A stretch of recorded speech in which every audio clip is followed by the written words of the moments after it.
हमारे साथ मौजूद हैं हाफिज़ नौशाद साहब, जो कि एक्स मेंबर भी हैं कमेटी के। ज़्यादा जानकारी के लिए उनसे बातचीत करते हैं। जी सर, बताइए।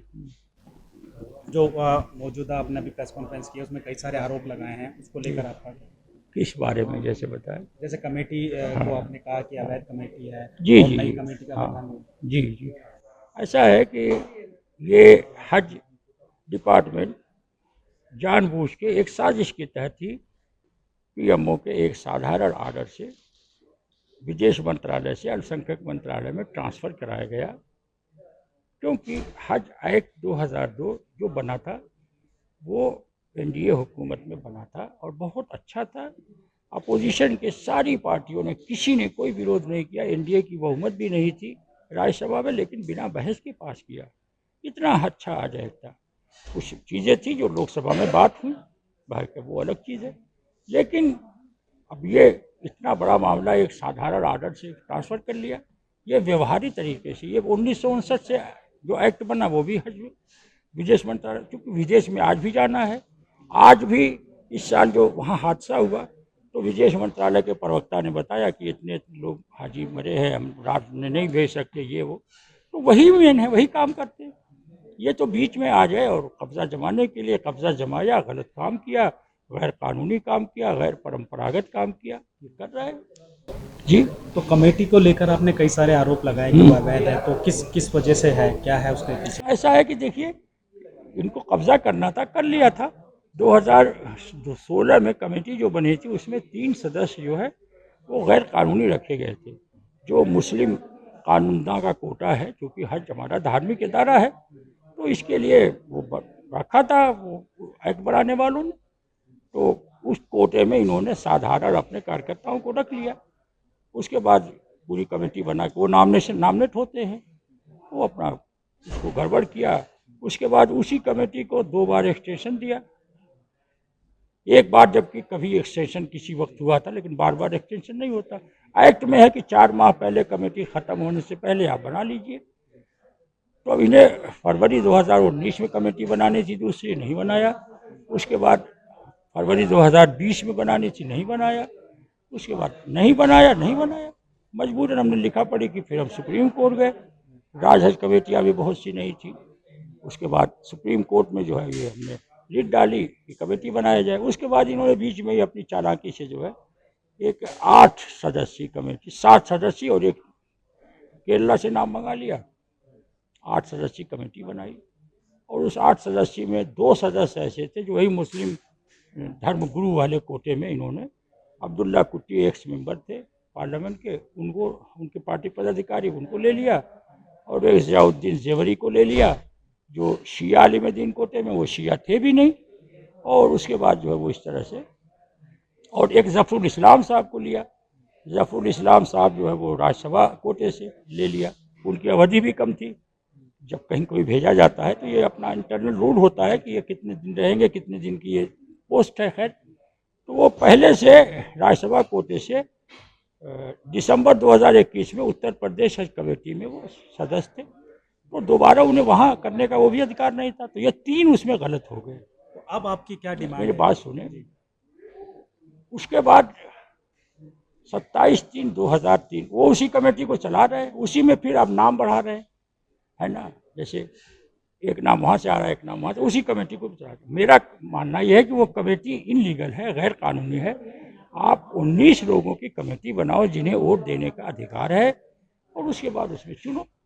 19 नहीं, किसी वजह से हुए तो 18 की कर लो, 17 की कर लो, 15 तक हो जाए, है ना। लेकिन आप 8 और 7 में क्यों करोगे, वो भी गैर, तो इस तरह से वो गलत है। और अभी 27/3/2023 को ऑर्डर हुआ कि 3 माह में कमेटी बना लो, नहीं बनाया।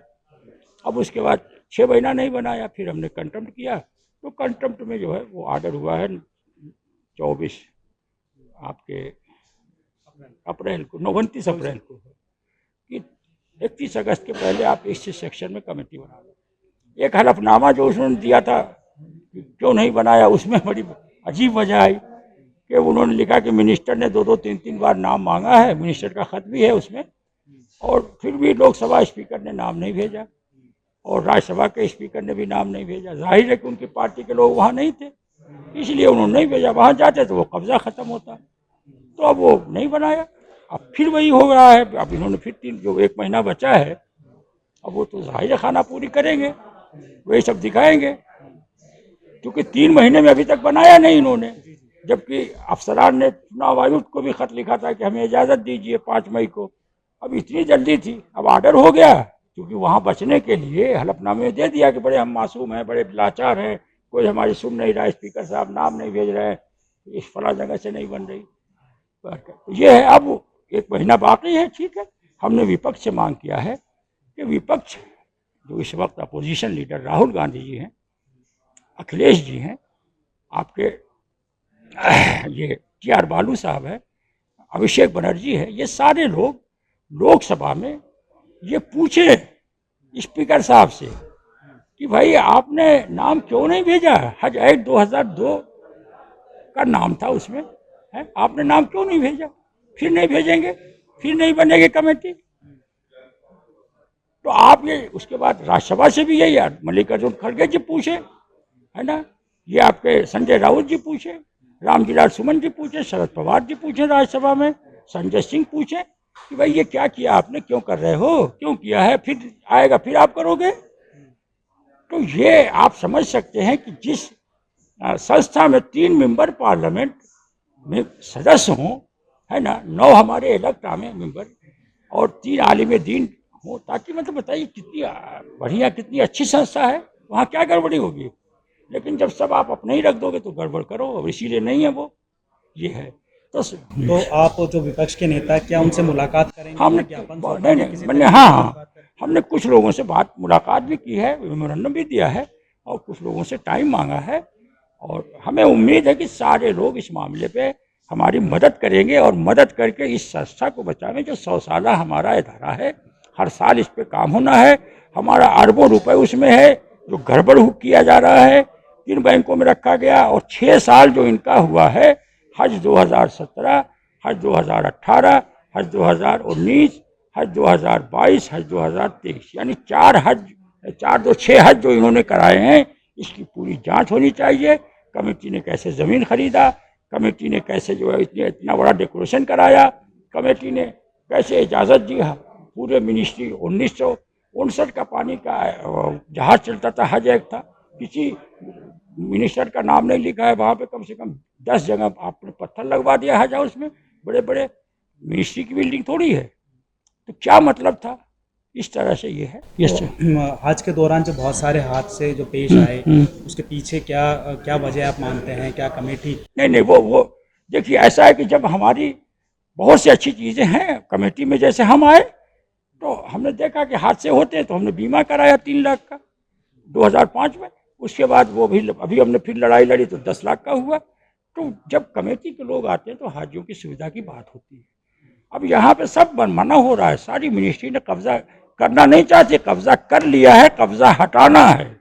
और वो सुप्रीम कोर्ट का जो ऑर्डर है हमारा 31 अगस्त तक इम्प्लीमेंट का, उसको ये करें और 19 रुकनी कमेटी बनाने की कोशिश करें। अगर 19 नहीं होती है तो 17 हो जाए, 18 हो जाए, है ना, 16 हो जाए, उसमें इलेक्शन करें। ये नहीं कि जो पुराना इलेक्शन है उसमें नाम नहीं जोड़े, ये गलत है, ये इनलीगल है, इसके खिलाफ हमारी लड़ाई रहेगी। और पूरा अभी तो आप शुरुआत है, मजबूरन हम जाएंगे, क्या करेंगे, अपोजिशन का उन्होंने मजबूरी में लिया है।